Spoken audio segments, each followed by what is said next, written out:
Hello and welcome to my solo travel school. My name is Ebony Walden. I've been to 45 countries in all 50 states. And in this several part series, I will teach you how to solo travel like a boss. In part two, I will get into all of my travel hacks. So whether you've never traveled before or this is your 50th trip, you will get something out of it, whether it's my hacks, my budget tools, how do I think about where to go, when to go, how do I stay safe where I am, how do I find rest and reflection as well as adventure. All of these things will be available to you in part two of session one. All right, let's get into the heart of this. I'm going to talk about my biggest boss moves. I create them, which is basically Ebony's travel advice and tools. So think about what are the things as a solo traveler that have been helpful to me on my journey. So these are hacks, these are advice, whatever you want to know about solo traveling. So, my recommendation for a solo traveler is one, start small. Start small and then build up, right? So, if you've never been on a solo travel adventure before, never done anything before, take yourself on a solo date. Try overnight or a weekend trip. So, during the pandemic when we couldn't fly, I basically took every weekend and said, okay, I'm going to go visit somewhere in Virginia, whether it was a brewery, distillery, a restaurant, a natural resource. Go overnight, a weekend trip, or a day trip, even a day trip to the beach by yourself. Take a journal, take a book, do small things. I try to do a solo date every week because I want to live like a traveler. I don't want not having anybody to go with stop me from going to places I want to go. Then you gradually expand to do international and longer solo trips. That's what you're going to go do. And so you are building up. And so here are the things I would recommend. Start small town beach trips, state parks. Virginia, I live in Virginia. They have a wonderful state park system. Most states have really good state park system where basically you go and you have a cheap or free cabin. They're sometimes on lakes, sometimes even on the coast, so you can go there for a day or overnight, a little retreat. I go on writing retreats in state parks. Do a weekend somewhere in the U.S. cities if you're in the U.S. So Sedona is a really good place to go on a weekend. Florida or any U.S. city that you haven't been to, and you're like, okay, I'm gonna go here. You can go on ChatGPT and it'll create you a weekend itinerary depending on what you want to do. Say, I want to go to New Orleans. I love food. I want to hear music. Put together a 3-day itinerary, right? Do that once a year, and then you build up 3 to 4 days. I would go to Caribbean for sure if you're in anywhere in the US. 5 to 7, right? So you're going to go out, and I'm saying this because a lot of these places that are further take longer to go to, so you need more time. Then go to South America or Europe, and then if you have 2 weeks, go to Africa, Asia, or some places that are further in Europe. So start small, start with yourself, take yourself out on a date, be comfortable being by yourself with your own company, connecting with people, and that's where you start. All right, hack number two. So this is my advice number two is to stack hacks. What does that mean? Here are my top travel hacks. Pack light. Learn to pack light. It will be your friend, particularly traveling by yourself, because that means that you have to carry everything that you have. So make sure you pack light. I just carry a carry-on in a nice size backpack. I'm going on like a trip for like a month. I might carry something more, but that gets into baggage costs or whatever. How do I do that? I have a bunch of pants that are easily washable and easily dryable. And then I take at least 2 weeks worth of shirts, variety, 3 pairs of shoes, 2 weeks worth of underwear. And then after 2 weeks, you can wash your clothes, right? So I have some dress shoes, some flip flops, some sneakers, and so that you can mismatch and have a nice rotation, but it can be done. Use tools like Going app. So if you go to going.com, it's an app, but it's also a website where you can go sign up. They have a free one and they have a paid one. I think the paid one is like $59 now. You can go and they put in your airport and they will send you cheap ticket deals every day. And they don't have to be immediate. They can be like, oh, here's a deal from here to here in September, and now it's May, right? So get that. Do the free version if you like it. Pay for the $59 a year. You can do $150, and that's like a lifetime thing, right? Use Google Explore. If you don't know where you want to go and you're like, where is it cheap to go? Put in your airport, go to Google Explore, and then it'll show you how much it costs to travel different places around the world. So say you want to say, I want to do a weekend trip sometime in the next month, it'll send you that. Or you want to do a week long trip sometime in the next 6 months, and it'll give you options. You can see what's the cheapest. If you really want to go somewhere, do Google Alerts. So those are like, I have an alert because I wanted to go to San Salvador and El Salvador. I want to go to Croatia. So I have alerts that they'll send me when those tickets go up and down, right? Use ChatGPT. Always say, where should I go? Here's my budget. If you're like, I have a $15,000 budget. I want to go during this time. I want to have a beach. I want good weather. I don't want to be in a plane for a long time. Whatever your criteria, use ChatGPT. When you figure out where you want to go, it will create an itinerary for you. Tell it when, hey, I get in this day, and I'm going to, I like these things. I like food. I like tours. You can even tell it to give you links or phone numbers or directions or addresses of how to get there. So use the tools online. Number 3, points, airline points. So you can just, if you have good credit and you know how to pay cards off, why wouldn't you get a credit card? Everything you spend, you're going to get back. Just pay off your credit card at the end of the month. The best credit cards to get are the ones that they offer on the airplane. Why is that? Because when you're on the airplane, those cards, you're going to get whatever. Say they give you 50,000 points. You're going to get those points and you don't have to do anything but buy one thing. Other ones is you're going to get offers, but you're going to have to spend three, four, $5,000 in like 3 to 5 months, which isn't necessarily a bad thing. But I'd rather get the one that's virtually 500. That's 50,000 points is going to be about $500 or $600, so that'll get you a free flight somewhere. So get a credit card, get a couple. If you have one, get a business one. I have a number of them. I open up, I get the points. I don't really use them that much anymore. The ones I use the most are my AA Advantage credit cards for Citibank, and I have two Amexes, a gold and a platinum, one for business and one for personal. And I put everything on there and I pay it off at the end of the month, and I usually rack up, I don't know, thousands of points a year, and usually between 10 and 30,000 points a year. And then they give you all kind of things once you hit a certain spending limit. But if you put everything on there and just pay it off at the end of the month, you're basically getting free money to buy what you're going to buy anyway. Next one, take advantage of free stopovers if you can. So some airlines have free stopover programs like TAP Airlines. It's a Portuguese company. They have a free stopover. Like case in point, I want to go to Senegal. They fly to Senegal, but if you want to go to Lisbon, you have a free stopover for up to 10 days, right? So that is 2 trips in one. Why not do it? Emirates, Icelandic Air, and other airlines just have free stopover. So you get 2 for 1. They let you stay there between 1 and 10 days. Just look it up, free stopover, especially if you're going somewhere far. So I'm going to Senegal, I get a free stopover. I engineered a stopover when I was going to Bali. I engineered my own stopover in Singapore. I just got a round trip ticket to Singapore and a round trip ticket from Singapore to Bali and had some time in between. Boof, there you go. And it was cheaper than just going straight through. All of that. I think I paid $1,500 for those tickets. Cheap stays.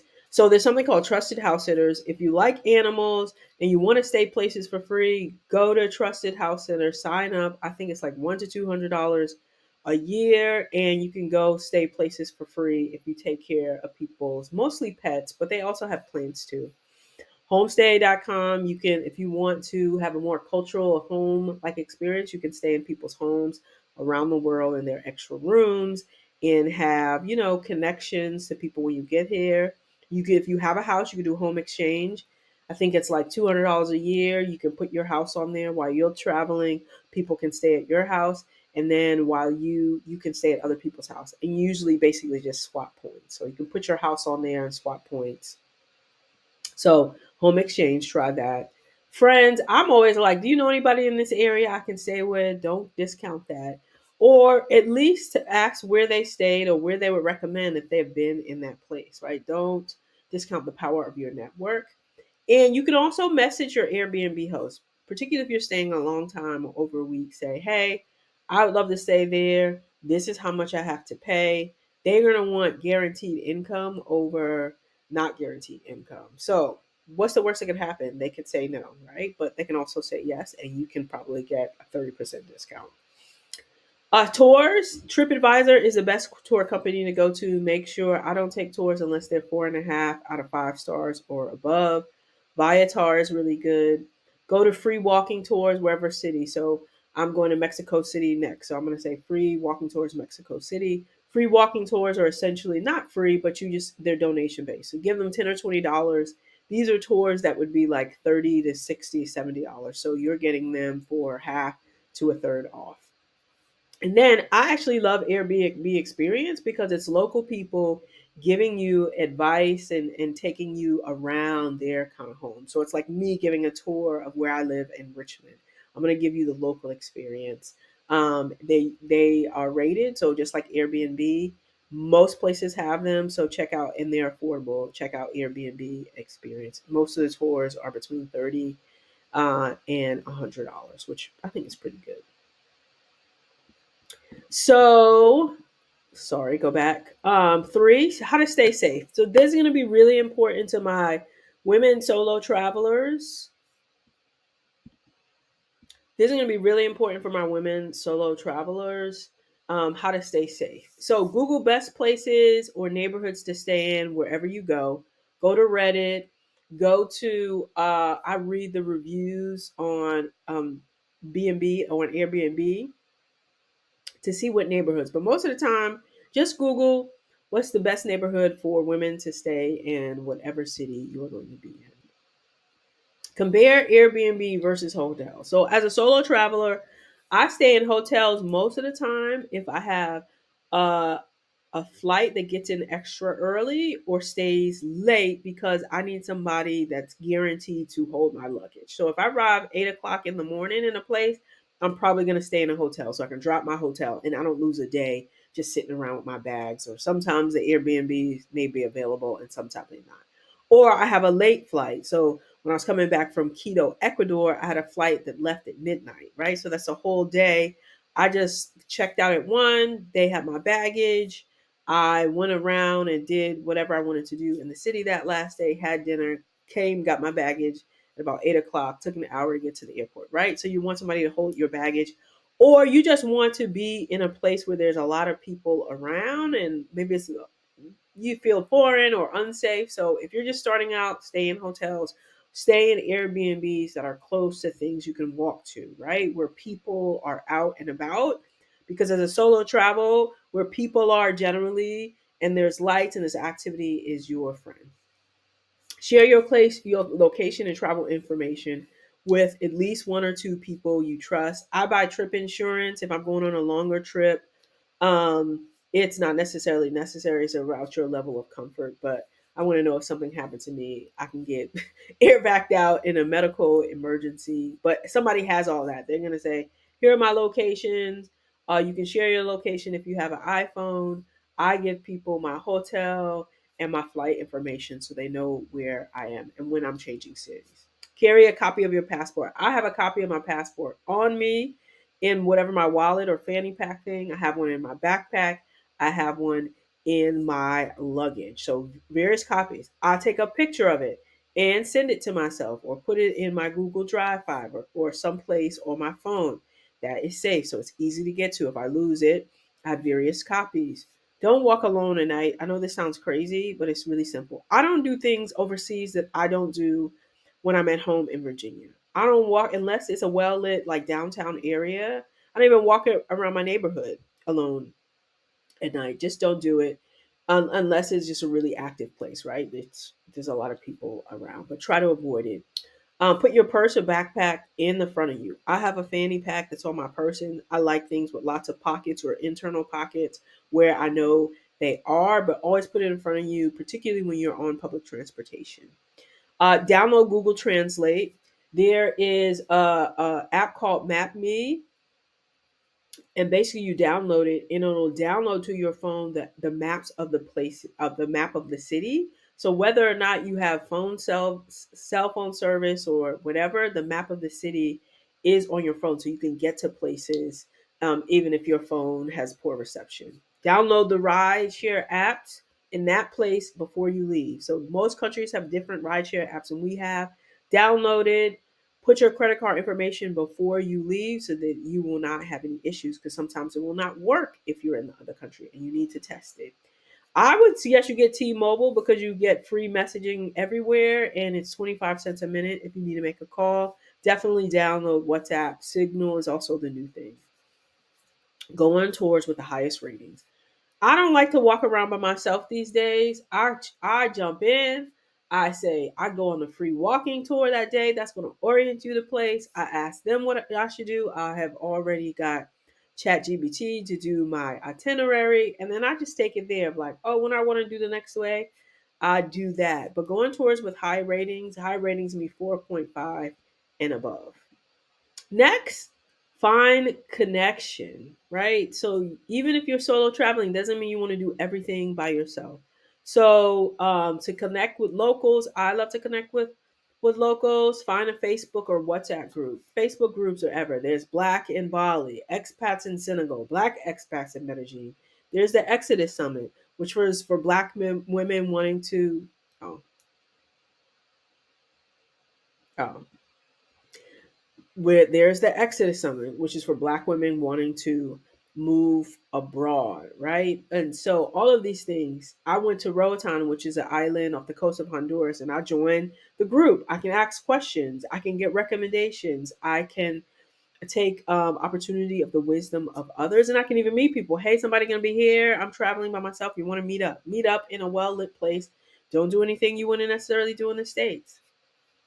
Go on local tours. So you might want to wait till you get there to see what the tour guide company says. I like to look at ratings, so I usually do all my tour booking online. I turn on my dating apps every now and then when I'm overseas. I might want to go on a date, meet folks. So I've had some of my best dates while I was overseas. Airbnb experience, I can't say it enough, is the best tours by local. Reach out to friends of friends. So a friend of my friend had been to Roatan, and she was like, "Oh, my friend has been to Roatan. Let me put you two together."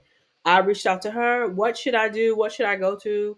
She gave me a whole list of places that I should go to for consideration.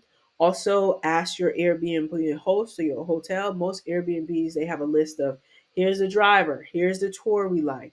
I just took their itinerary. My Airbnb host had it booked. They said, go to this island, get a day pass at this place. Here's how much it costs. Made it very simple. Ask them for their recommendations as well. Also, find local events on platforms. There's usually a page on Facebook or Instagram or something like Time Out Dakar. It's an Instagram site where they basically post what's going on in Dakar every day, all week. Original culture in Medellin is like connecting Afro-Colombian culture with Black culture. Gringo Tuesdays, that's throughout Central and South America where locals come to learn English. But if you're traveling there, it'd be good for you to speak with locals. You speak English, you want to connect with people. I did that as well. Cooking classes, street tours, neighborhood tours, that is going to get you the on the ground experience of what it is like to live there. And get in front of the tour. Don't be shy. Pepper your tour guide with questions. Absolutely. And then last but not least, rest and reflect. I bring a book, a podcast, an audiobook, and a journal on all of my trips because there's always time to wait. The airport, on the plane, when you're going to your place, maybe when you're on the bus or you're on the train. So have something in your hand, or even when you're going to dinner. I take a good book with me, have a glass of wine, watch the sunset, eat dinner. These are all things that can keep you occupied so you don't get like just bored in and of yourself, right? Every night, identify your highlights, low beams, your gratitude, and your lessons in your journal. It's a really good way to reflect. Or ask yourself, what would I do differently this day? What did I learn about myself today? Who did I connect with? What did they teach me about life, about love, about this particular place? And then, of course, at the end, what did I learn that I can put in practice back home about myself? Sometimes you're reading a book, sometimes you're writing a podcast. I keep these little, I have my bigger journal, but when I'm traveling and I just want to put in my backpack, these mini journals, I just pick them up. If somebody have a little booklet of paper, I pick them up and take them with me because I'm always writing stuff down. I'm always reflecting. Do that on every trip. So every trip can be a gem and you have those gems and you can think about how can I put this in practice in my everyday life. So, what about you? What trips, tips, or hacks resonated with you most? And what is one solo travel idea that you were inspired to implement? Put it in the comments. I want to know. Send me your questions. What challenges do you have, or fears, or challenges you want me to speak to in more videos? And of course, what's next? Forget the dates, but in the next sessions, I'll be talking about culture and community. And in session number 3, I'll be talking about gems from the journey. So these are my highlights from all the places that I visited around the world. So the tours, what are the places, what are the world wonders that I absolutely love. And of course, if you like this, subscribe, follow me on TikTok and Instagram. It's Ebony Around the World. Share with friend. And in the show notes, I will put a link to the workbook in the show notes. And of course, do not forget to subscribe or leave comments. See you soon.